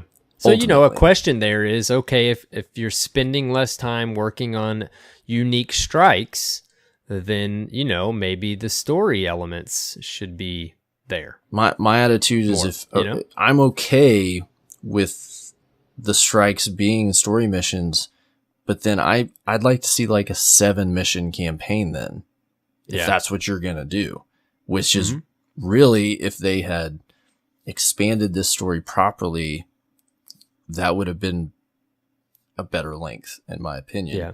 That would have given them more room to do the story justice and put some backstory in there. And I would love to see, because of course the next thing we're going to get is the fall expansion, and they're working hard on that. And I really, it's really seeming like we already mentioned, it's going to be hopefully TTK level, even with the story. I mean, we were really pleased with the Taken King. I want to see, we're going to have to wait till, of course, the expansion after that, but I want to see what they do with the next one that they're starting to work on now, as far as the $20 expansion. I'm looking forward to seeing what they do there with storytelling and with this and with that. It's got room for again, we've been giving overall. them that story feedback for years, Yeah, so it's just, you can't just say at it's this point, it's Destiny a question 2, of, all right, when are you guys going to get it together on this front? Yeah. You know what I mean? And like, people were thrilled with the Taken King, right? So, yeah. it's, again, it was an improvement from Curse of Osiris. However they made that happen, if it was just they already had it in place or they did tweak some things. But yeah, it's still room for improvement for sure. Yeah. So that was kind of my take. Like I always enjoy seeing the world expand in Destiny. Like that in and of itself is enjoyable for me. But as a standalone story, it needs some work. So yeah. Just real quick, there's always that layer of the lore too, right? Like if we go, I mean, we got some answers. We can go dive into the lore and do all that, but you got to think about the player that's playing the story, and they're not diving into all that lore, Yeah. Or and they don't. That's where, like you said, there's things that if you know things about the lore, like make more sense. Yeah, there's some things come up where like, oh yeah, okay, I know what that means, or like I know who this is, or whatever. If you have zero knowledge beforehand, like there's blink and you'll miss it moments of who the hell this is and who the hell this is, like literally just gloss over it. So it's like, guys, like you're responsible for building the world. Like, I don't understand why they treat it so carelessly. You know what I mean? Yeah. So there's some things that need to improve, and I don't want to beat a dead horse on it. I'm just not totally satisfied. Yeah. So, I would mention that, and we talked for a second about this, but the stuff after the campaign, the stuff to do in the patrol zone has been really fun. There's basically two different collections that you can chase. There's these sleeper nodes where you get these pieces of a key, and 4 of them make a key, and then you get a clue to where the node is, and you go find that. And there's 45, I believe, unique ones to find. Mm-hmm. And you do that as part of the quest to get the sleeper simulant. So that sends you all over the place. And then there are a second set of collectibles that are like these little, I guess you'd call them like holograms. These tiny little circles that you find all over the patrol zone. And a lot of them are in places you would never ever think to look. And then it's kind of cool because you have to shoot them, but you have to shoot them or destroy them with like a certain type of damage. Mm-hmm. So there's like arc solar, void, kinetic, and then there's also the Warmind damage, which you have to use the Valkyrie Spear to damage those. And I believe that there are, I want to say 40. I think there's 40 of those. And so there's two different rewards you can get from that. There's an exotic, and then there's a sparrow at the very end. So those are cool. Like those are a nice added element. Oh, yeah. Like we've asked for that specifically, that type of thing. Yeah. My only complaint is that they're not dumping lore on me for those. Yeah. Which is something that I've always, like I want those calcified fragments back. Like each one had a piece of lore, and so it made it exciting to find them, you know, and tell a whole story. But it's something cool and unique to do that rewards you with something. So it adds like, another fun thing to do in the space. So yeah, I've enjoyed that. Been working on some of that stuff. Yeah, those are great, man. Those are like the secrets that Destiny community loves, collectibles. And then there's this other thing where you can get those Aikilos weapons. Mm-hmm. And I'm a little foggy on how this works because I've only gotten the one that you get from the quest. But there's some way that you get pieces of a schematic that you then go put into this machine that's by Anna Bray. And I think that gets you other Aikilos weapons. Mm-hmm. I'm not 100% sure on this. Like I haven't found enough, and I haven't found enough people talking about it on how to get it. But I think that's how you get the first one, the pistol. Like you find the schematics and you put it in, and then you go and it's like forged, and you pick it up, I think, from the Warmind, if I'm remembering this properly.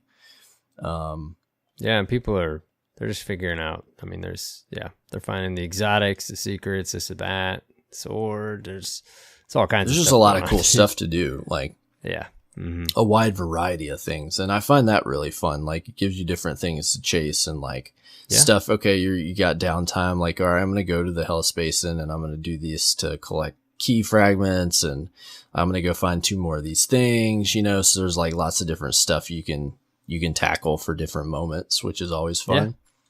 Yeah. Mm-hmm. Well, and then there's the new public events, which are fun to do. What's that back? Yep. There's Escalation Protocol, which I did. So I mentioned like towards the end of this, like this past weekend, a lot more people were doing that. I ended up getting in with, just a couple groups of folks that were just in the zone, and got up to level 3 a couple times. Oh, nice. Haven't beat level 3 yet, but like I haven't been in with a group like dedicated. All right, let's do this. We started to last night, and we managed to get 6 of us in there. And then I like stepped away for a minute, and I came back. I'm in an orbit. I'm like, wait, what happened? And like somebody accidentally tried to go to the tower and didn't realize they were party leader and left. So it's like screwed up the whole thing. So everybody was just like, all right, we give up. Like, so I'm hoping this week, like, I can get a big team in there now that more people are powered up, and we could take a crack at it. But it's really fun. Mm-hmm. Tractor cannon helps a lot. If you can get everybody to run void supers and void weapons and stuff. It makes a really big difference on those bosses that spawn.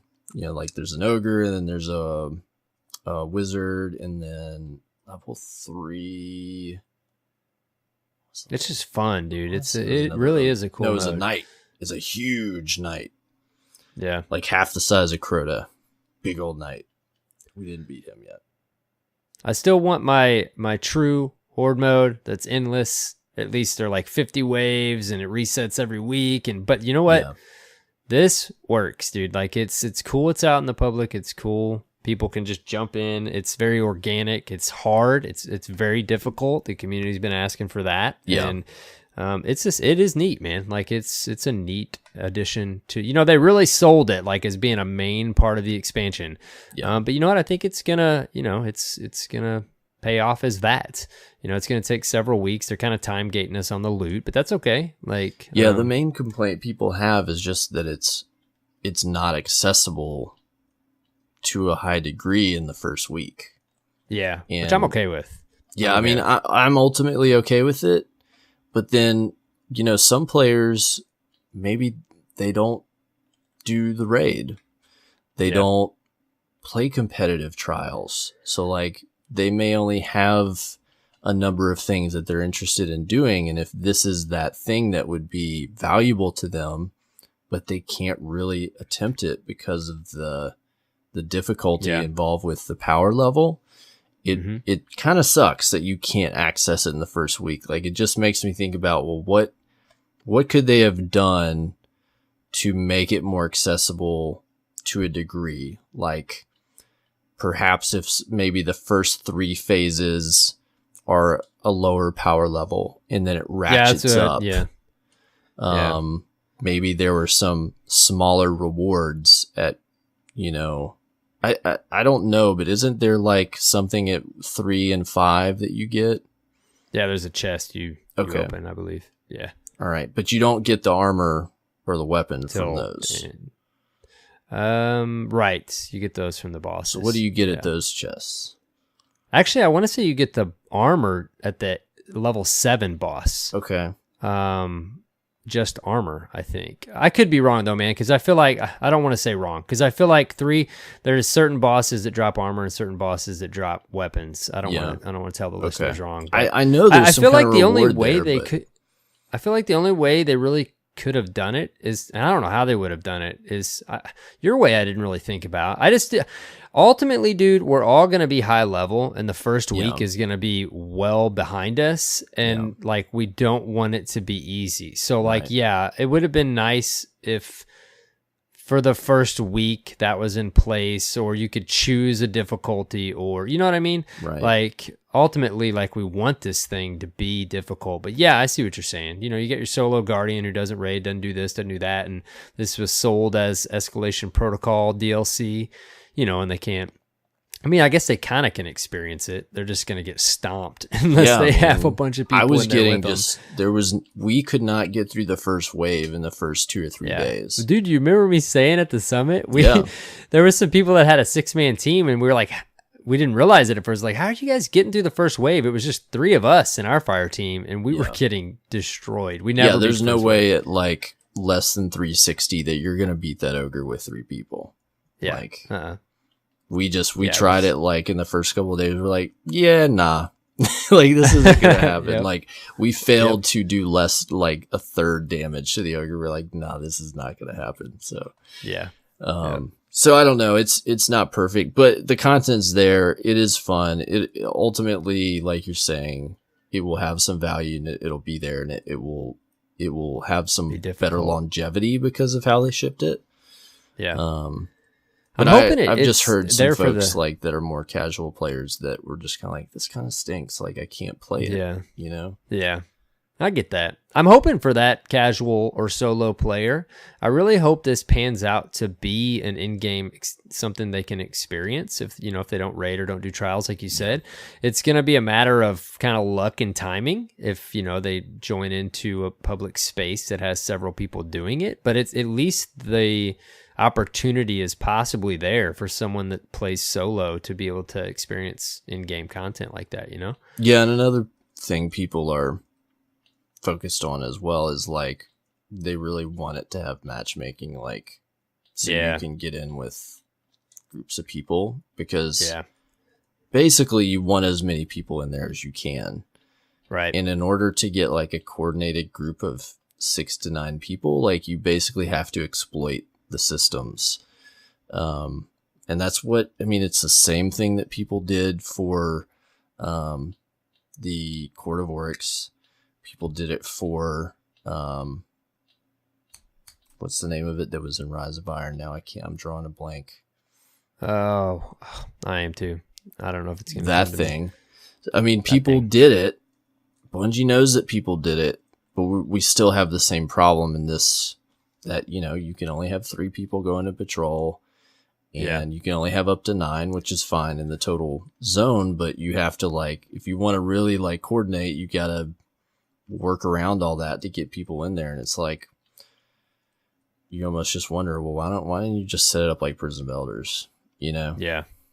So I don't know. It's not perfect, but overall, like, it's fun and it's definitely got some value. And I'm excited to see several weeks in, dude, again, like what the 3-man, how difficult it is for a 3-man team of max guardians. And if, you know, they said we should have to strategize when we get to those high levels, and it should still be difficult. So I'm really hoping so. I want to see what happens in a few weeks. One last thing worth mentioning that we didn't cover yet was how several of the vendors have a level rank up system now, which is pretty cool. So Zavala, and they have rewards tied to them, right? Yeah, so Vanguard with Zavala, and then we've got Trials, the Trials folks, whatever you want to call those crazy people on on that place. You can rank up with them with your tokens and packages. And so as you rank up, they have different rewards. Zavala's got a pretty cool ship that you can get at level 50. Yeah. There's some cool, unique weapons tied to those as well. So there's some cool stuff there. I was pretty excited to see that. Yeah, I did think it was weird. I tweeted out because I'm like, okay, I guess the Valor and Glory is considered our rank for Shax because he doesn't have a number. I really wish he still had a number. Like, I know the loot is tied to our rank in the Crucible, but I kind of wish he still had a numerical value to his level bar. It'd be interesting, like, if, to make it really hard, if, like, your Valor and Glory rank, like, added and those were the rank. Oh, yeah. Like, each one was a number. I don't know, maybe I'm making this too complicated, but no, that's okay. to get to, like, max rank, you would have to max Valor and Glory. That might be super punishing and make people mad. I guess the layer is there, the loot that he has, like Zavala his stuff has. is the in loot those. that he has is tied to Valor and rank. Or, sorry, Valor and Glory. So that makes sense. I just kind of expected him to also have a numbered value, even if it was just to have a number there. People say the same thing. At least maybe on the Valor side. I don't know. We'll see, but they've got time to iterate on that and do cool stuff, you know. Dude, I'm pumped. I can't say enough how cool it is that they have a prestige for the Valor rank, you know, because it's the where you can if you will it. It's if you will, it's the casual ranked option. And it's neat that they added that layer to that one so that you can constantly feel like you're progressing. And there's loot at Shax tied to how many times you reset it. And also there's an emblem that will show how many times you reset it. So I just think that's cool, man. I think while I'm a competitive Crucible player, like, I'm going to spend quite a bit of time in Valor quick play because I want to reset that thing. I want to get that loot, and I think it has some. It's just a lot of value its own there. Unique value there, and doing that side as well. Yeah, so very cool. Man, I want to say I have one major complaint that I have to voice with this expansion. I cannot comprehend why we're getting reskinned ornaments again. Oh, yeah. It's like they ran out of time. On. Yeah. Are you serious right now? Yeah. And the icing on the cake this is what really was a shot in the gut. The new raid lair armor is literally reskins of the Eater of Worlds armor. Oh, really? Yep. Wow. I was so upset about that. That does stink. I still am. Like, I can't comprehend why would, like... I'm sure there's a reason, but my attitude is like, I paid for that. Like, I expect, like, sorry, the expectation has been set from how many other activities and raids. Like, I deserve new armor for that activity. Like, that is something I feel like I paid for, and they shortchanged me. I'm really pissed about it. Was the weapons what we thought? Which I misspoke last week. I said the hand cannon, but it's a fusion, and the sidearm is what was speculated to be. Yeah, I think there's two new weapons. There's a fusion and something else. Sidearm, I think. Okay. I said hand cannon last week, but I think it's a sidearm. That's a whole other thing for a different story. Like, that you're getting two new weapons for each of these layers, and that's a whole different thing. But I do like the structure of the layers. Again, I haven't rated a lot in the past bit, but as an outsider looking in, I think that the layers are cool. But they put themselves in a difficult position of the expectations of the player, right? Yeah. We want a raid, we want unique armor, we want loot, and there's a lot of moving pieces. And if there's a lot for them to think about, and we want to be sympathetic, but at the same time, there's certain things that we want, and you want unique raid armor because you love to raid. And you're not getting the fact is that you're not gonna. So they added the raid perks, and that's cool. But each of the sets have the same raid perks, so there's no value in getting the new set, gameplay wise, and that's fine. I'm okay with that because it makes sense. Like, that you have one set of perks that can affect all three of the raids. Like, that's pretty cool, actually. So the only value that armor has is totally cosmetic and bragging rights. It has zero value to me as reskins. Yeah. No different than reskins of these collector, quote unquote ornaments for Vanguard and Crucible that have zero value to me because you cannot tell the difference unless you're looking at it with a microscope. There's a hilarious clip of Githalion looking at an ornament from last season on a Warlock arm, and it is like pixels different, dude. It's like, come on. Like, okay, you check the box. Congratulations. I cannot abide this. Like, it is so disgusting to me. So they have to step that up. Like, there's one thing where it's like, there's certain things in the game I get, they're not always going to be perfect. You can't always get what you want. But then when it comes to things that you're paying for, like you're paying for new stuff, this is one of them, So had to get that out there. Well, there you go. There you go, listeners. And it's acceptable opinion. You're a collector. You're a raider. You want that aspect of the game to be rewarding for you, So we got to provide that feedback. I'm aggravated because once we finish the raid, I don't know what we're going to run it for after that. Yeah. And you want incentive. I mean, it's like, it stinks for you because you like to raid. Like, I want to do it. I want to run it over and over. But if there's not going to be anything there for me besides maybe a little power gear, well, I can go run the other raids for that. Like, what's the difference? So it just stinks, man. I'm upset about it. I don't know. There's nothing that can be done about it now, but it's like, golly, guys, come on. I don't know. Yeah. Yep. That's my rant for this expansion. Yeah. Everything else, I mean, there's a lot of great stuff though. I'm really, really happy and excited for what we got, and I'm having those are incentive related, like they do. There's a lot for them to think about, and it's like you want them to be able to think about it all. So, yeah, there's a lot of good stuff going on right now, man. Well, that all being said, I think we have a positive review for the expansion, and I'm excited to see how it unfolds over the next month or so of gameplay. I've heard a lot of reviews and feedback this week that say it's not enough to come back. And while I understand that perspective, you don't know that because you're not playing from some Guardians, maybe. Guys, if you played Destiny at any point and enjoyed it, Destiny 1 or any section of Destiny 2, 1.2 and Warmind, there is plenty of reason to come back right now, especially if you bought the season pass, especially. Yeah. So just that's from Cyborg and I believe I can say for Cyborg as well. Like we overall, like you just said, have a positive review of this, and everything that was added in the patch that's available to all players, the patch 1.2, like it's people are having fun right now. They're having a good time. Just go look at your social feeds. Yeah. So definitely come back if you want. Check it out. Absolutely. Yep.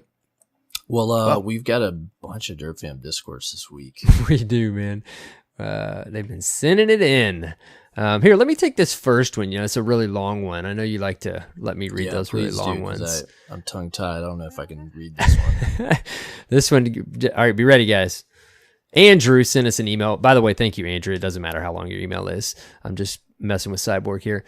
He says, my favorite activity are the new strikes because I love shooting new aliens in the face. He put new in parentheses because they kind of just have some ice on them. It's super satisfying shooting the new hive because they shatter like glass. Yeah, they shatter, dude. It sounds cool. Oh, so satisfying. Very cool. I love those Thank you for that touches, email, Andrew. How they make things like visceral to do. Oh, yeah. Visually and the sounds are always on point. Dropkick Hoonigan sent us an email. He said, Warmind activity phase for that sweet, sweet blue loots.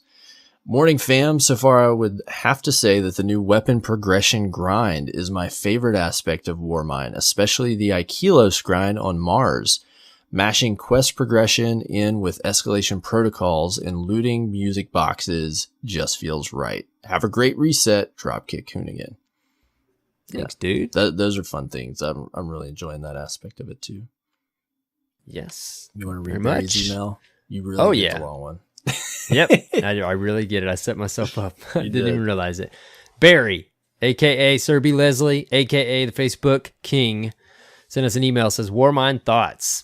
Hi guys, just some thoughts on Warmind. Although I've not had a huge amount of time to dedicate to playing the expansion, I really enjoyed the brief campaign and thought it was vastly better than the damp squib that was Curse of Osiris. The missions were fun, and I really enjoy the fact that I'm spending all my time doing quest steps. Haven't set foot in the Crucible yet, but am looking forward to once I've leveled my character sufficiently and got some lovely new loot. Your build-up and coverage has been really good, and I would like to thank all your listeners on the Discord for keeping me updated. I also want to say thanks to Burning Wing for helping me understand the level cap at 340. Most of all, my biggest takeaway is that I've already sunk in around 12 hours and am only 10 light levels higher. I declared that I'm sure I would be 350 by the end of the campaign, but hey, there we go. This is going to take a long time to level up, and as you know, once I've got all my guys to max light, I'll be storming the Crucible once again. I haven't seen the new maps yet, but I'm ready and waiting to jump right in. I hope you're enjoying this as much as me. Peace out, Sir B. Leslie. Thanks for your email, man. Yeah, he's been keeping us up to date over the last several months, and he's been not super thrilled with Destiny 2, so it's great to see Sounds like he's enjoying it. Yeah, see, guys, we just told you, for you Destiny players out there, Warmind 1.2 is no joke right now. Yeah, and it's good to hear a different viewpoint. I mean, it sounds like he really enjoyed the campaign, so... he got something out of it and he enjoyed it more than Curse of Osiris. So that's good, Yeah. He mentions, the grind, the grind is back. That's the takeaway here. Like the grind is back for power. And and he mentioned that to us several months ago that he missed that. Yeah. So it just gives you more to do and more, like we'll be back on those milestones like every week trying to build up, and that gives you more incentive to do those things. And going back this week, playing those things with, kind of some new tools in the sandbox, like a bunch of new exotics to play with, some new other guns to play with, like it makes that stuff more enjoyable to go back and say, like, do all the public events on Nessus. Like those were fun because I had some new stuff to do it with. So yep, it's good. It's good. Plenty of content in Destiny 2. We just need reasons to do it. Yep. Ethan, aka An Urge to Dance. He said, "Fun raid, Derp Fam Discourse or Discord is the subject." He said, "Hey Derp Fam, just wanted to give a shout out to a few Guardians that gave me a good time. I asked if anyone wanted to do a raid and got invited to do a fresh Eater of Worlds. Little did I know it was their first time ever doing Eater of Worlds, so I ended up teaching them. We all had a good time overcoming the challenges and laughing at failures, many of which were mine. So shout out to Fixed Gear, Alex Venturous, The Blonde Bell, Colonel Loki, and Jimmy3223. At the end of the day, had 5 new friends and a few more Guardians to play with. Urge to Dance." That's awesome, man. Yeah, that's very cool. Some familiar faces there. Yeah, I forgot to mention, dude, I did normal Leviathan, Eater of Worlds, and Prestige Leviathan this week. Holy cow. That's how I got to 360. Holy cow. I was wondering, because I'm struggling to hit 350, but again, I spent time in the Crucible. I totally I blanked on bringing that up, how much more valuable it makes that content. Yeah. Because the tip guys, if you didn't know, the old raids are dropping powerful gear, even though they're still at the same power level. So those gave some awesome gear for bringing up your light. And it's tough if you're not a raider, because those are going to be a really big source of powering up. Yeah. And that's why I did 3 different raids this week on one character. Just one. That's crazy. Raid machine. Yeah, I was at it hard. That's what I call you. And I think that was all the discourse. I think it's it, man. Yes. We got some others we banked, but they'll be up. Yeah. We will we'll include them over the next few weeks if we didn't get you this week. Hang tight. If you've got some Derp Fam discourse, of course we've got kind of a semi-request for part of our contest, but also we just love to hear what you think of Warmind and all the new activities and updates. So if you got something to say, send us an email, destinyresetpodcast@gmail.com, or a speak pipe. These are pretty cool. It's 90 seconds or less. You've got of your voice, and we'll put it on the show. Speakpipe.com/destinyreset. At that moment where I'm not sure we said our email when we were talking about the blue giveaway. I'm sure we did, right? You said it. Yeah, I said it. I guess I All right. Got us covered. All right. Well, Derp Fam patron shoutouts. We got a new patron this week. He just we just read his email and urged to dance. Thank you so much for the patronage. We really appreciate that. Thank you. If you don't know what a patron is, you can go to patreon.com/destinyreset, where for as little as $1 a month, you can support the production budget of our show.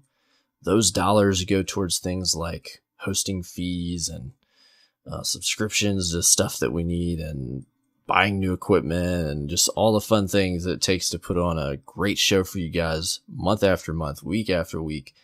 And man, I'll tell you, since we got patrons, it takes a little burden off me and Arrow Knight. So yes, we really appreciate it, from a personal level, that you guys all support us. We really do. Very much so. Yeah. And there's a couple perks that you get if you are a patron. You get your, shout out on the show, as you heard.